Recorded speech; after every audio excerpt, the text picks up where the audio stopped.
मेरा नाम अनिका है। 19 साल की उम्र में मैं बहुत खूबसूरत थी, लेकिन शादी के बाद से ही मेरे साथ कुछ अजीब होने लगा। मेरे ससुर जी हर रात किसी न किसी बहाने से मेरी सेवा लेने के लिए मेरे कमरे में आ जाते थे।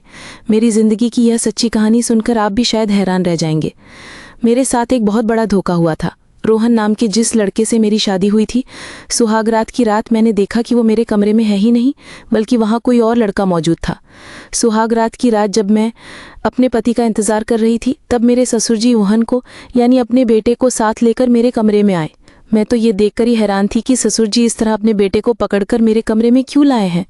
इसके बाद दूल्हा जब मेरे पास आया तो अचानक मेरे कान के पास चिल्लाकर बोला, "काओ नहीं दुल्हन, जल्दी से मेरी चॉकलेट निकाल कर मुझे दो। पापा ने कहा है कि मेरी चॉकलेट तुम्हारे पास ही है।" दूल्हे के इस पागलपन को देखकर जब मुझे उस पर शक हुआ तो मैंने उसके चेहरे से पगड़ी हटाकर जब उसकी तरफ देखा तो मेरे पैरों तले ज़मीन ही खिसक गई। मंडप में जिस लड़के से मेरी शादी हुई थी सुहागरात की रात, मेरे कमरे में तो वो लड़का था ही नहीं। उस लड़के का पागलपन देखकर मैं जब डर के मारे जल्दी से कमरे से बाहर निकली तो मैंने रोना चिल्लाना शुरू कर दिया और ज़ोर ज़ोर से अपने ससुर जी को आवाज़ देने लगी। जब ससुर जी मेरी चीख सुनकर पास आए तो मैंने उनसे रोते रोते कहा, "पापा जी, आपने किसे मेरे कमरे में छोड़ दिया है? वो तो एक पागल है और मेरी शादी तो रोहन से हुई है। रोहन कहाँ है?" ससुर जी तब मुस्कुराते हुए मेरे कंधे पर हाथ रखकर बोले, "बहू, यही तो रोहन है। यही मेरा इकलौता बेटा है जिसके साथ तुम्हारी शादी हुई है। यही लड़का तुम्हारा पति है। जाओ, अंदर जाओ।" मैं तो घबराकर बोली, "पापा जी, आप एक बार अंदर आकर देखिए, ये लड़का रोहन नहीं है। मेरी शादी इस लड़के से नहीं हुई है।" इतना कहने के बावजूद मेरे ससुर ने मेरी एक भी बात नहीं सुनी और मुझे ज़बरदस्ती कमरे के अंदर धकेलकर दरवाज़ा बाहर से बंद करके चले गए। मुझे पूरी रात उस पागल के साथ गुजारनी पड़ी और मुझे ये समझने में देर नहीं लगी कि हमारे साथ बहुत बड़ा धोखा हुआ है। मैंने तो कभी सपने में भी नहीं सोचा था कि मेरी ज़िंदगी में कभी इतना बुरा दिन आएगा। उस दिन ये सब देखने के बाद मेरे दिमाग ने तो जैसे काम करने ही बंद कर दिया था। मैं कुछ समझ ही नहीं पा रही थी कि अब मैं क्या करूं। फिर उसी रात मैंने फ़ोन करके अपने माता पिता को सब कुछ बताया और अगले दिन सुबह जब मेरे माता पिता ससुराल आए तो मैंने उन्हें सब कुछ बताया कि कैसे ससुर जी ने हमारे साथ धोखा करके एक दूसरे लड़के की तस्वीर दिखाकर मेरी शादी अपने पागल बेटे से करवा दी। मेरी सारी बात सुनने के बाद माँ ने मेरे गाल पर एक थप्पड़ मारकर कहा, "तुझे शर्म नहीं आती अपने ससुर जी पर इस तरह के झूठे इल्ज़ाम लगाते हुए?" मैंने तब माँ से कहा, "माँ, क्या तुम्हें मेरी बातों पर विश्वास नहीं हो रहा है? तो चलो ऊपर, मैं तुम्हें दिखाती हूँ कि जिस लड़के से मेरी शादी हुई है वो लड़का कल रात मेरे साथ नहीं था। मेरे साथ तो कल रात एक पागल लड़का था।" फिर मैं जब माता पिता को खींचकर ऊपर के कमरे में उस पागल लड़के को दिखाने के लिए ले आई तो ऊपर आकर देखा कि हर कमरा खाली था, लेकिन वो पागल लड़का कहीं नहीं था। तब मेरी माँ ने मेरा हाथ पकड़कर खींचते हुए कहा, "जिसके साथ तेरी शादी हुई है उस लड़के से, मतलब रोहन से तो हम यहाँ आते ही सबसे पहले मिले हैं और रोहन हमसे मिलकर अपने काम पर निकल गया है। रोहन बिल्कुल स्वस्थ है, वो पागल क्यों होगा? और तेरी बातें सुनकर तो लग रहा है कि तू अपने ही माता पिता को बेवकूफ़ बनाने की कोशिश कर रही है। देख अनिका, एक बात कान खोलकर सुन ले। इसके बाद अगर हमें फ़ोन करके परेशान किया तो हम भूल जाएंगे कि हमारी कोई बेटी भी है। तेरे लिए आज हमारी इज्जत मिट्टी में मिल गई। क्या ज़रूरत थी ये सब नाटक करने की? बस मुझे और तेरे पापा को अपमानित होना पड़ा।" उस समय मेरे ससुर जी मुस्कुराते हुए मेरे माता पिता से बोले, "शायद मेरे बेटे का आपकी बेटी के साथ किसी बात पर झगड़ा हो गया है, जिसके लिए आपकी बेटी ने गुस्से में आपको फ़ोन करके यहाँ बुला लिया है।" फिर मेरे ससुर मेरे पास आकर बहुत प्यार से मेरे सिर पर हाथ फेरते हुए बोले, "देखो बहू, तुम दोनों के बीच का झगड़ा तुम दोनों के बीच ही रखो। अपने माता पिता को इस तरह बुलाने की क्या ज़रूरत है? उन्हें परेशान करके क्या तुम्हें बहुत अच्छा लगेगा? इसलिए आगे से कोई भी परेशानी हो तो मुझे बताना, मैं तुम दोनों के बीच के सारे झगड़े सुलझा दूंगा।" फिर मेरे माता पिता तो मेरी किसी भी बात पर विश्वास ना करके मेरे ससुर के आगे हाथ जोड़कर माफ़ी मांगने लगे और मुझे वहीं छोड़कर चले गए। मैं तो माता पिता के हाथ पैर पकड़कर कह रही थी कि मुझे अकेला छोड़कर ना जाएं, मेरी बात पर विश्वास करें, लेकिन उन्होंने मेरी एक भी बात पर विश्वास नहीं किया। वे तो मेरे जन्मदाता थे, फिर वे कैसे मुझे अनदेखा करके चले गए थे? उनकी बातें सुनकर तो लग रहा था जैसे वे मेरी शादी करके अपने सिर का बोझ हल्का कर चुके हैं। फिर सब कुछ जानने के बाद भी मजबूर होकर मुझे ससुराल में ही रहना पड़ा। इधर मुझे हमेशा लगता था कि मेरे ससुर जी मेरे करीब आने की कोशिश कर रहे हैं।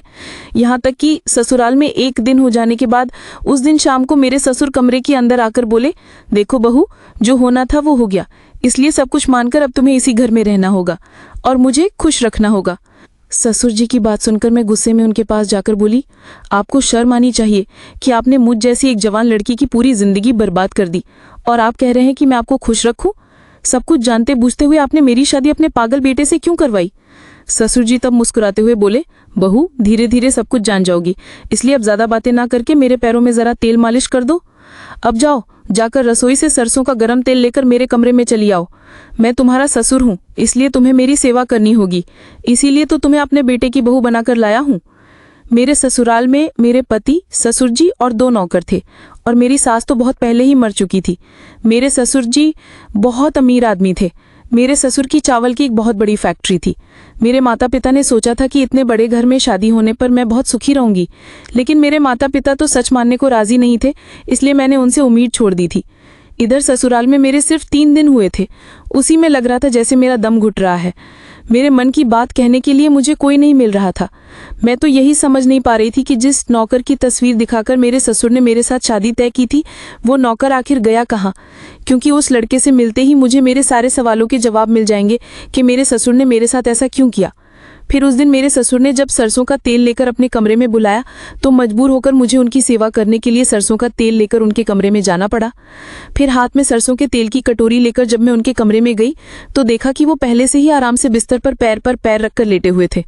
फिर मुझे देखकर बोले, अब सही रास्ते पर आई हो तो अच्छा ही हुआ, वरना सीधा कैसे लाना है वो मैं बहुत अच्छे से जानता हूँ, इसलिए मैं जो कहूँगा वही काम तुम्हें करना होगा।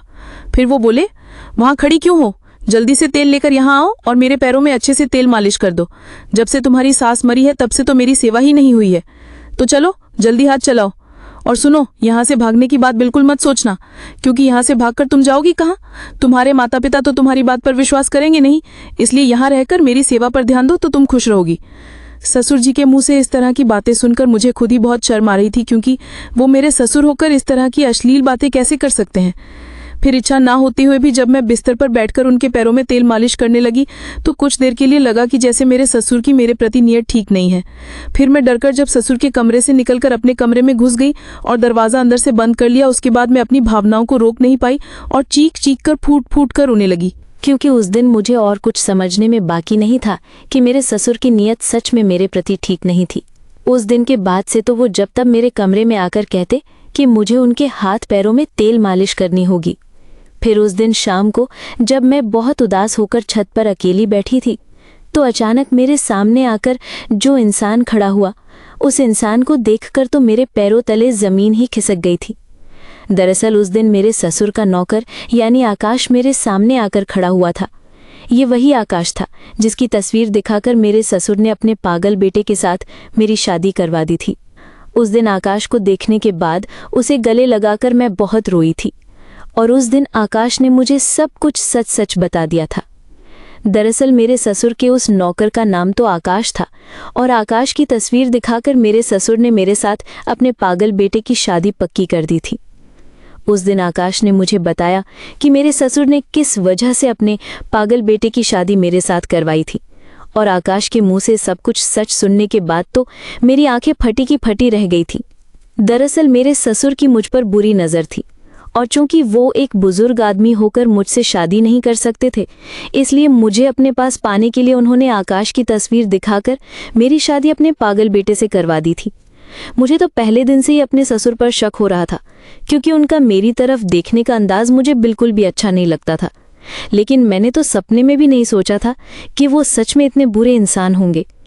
फिर उस दिन जब मैं आकाश के साथ छत पर छिपकर बात कर रही थी, ठीक तभी मेरे ससुर मुझे ढूंढते ढूंढते छत पर आ पहुंचे थे, और मुझे और आकाश को एक साथ देखकर ससुर जी ने आकाश को पुलिस के हवाले करने की धमकी दी थी, और मुझसे कहा, छी बहू, तुम मेरे घर की बहू होकर एक पराई लड़के के साथ छिपकर छत पर बात कर रही हो?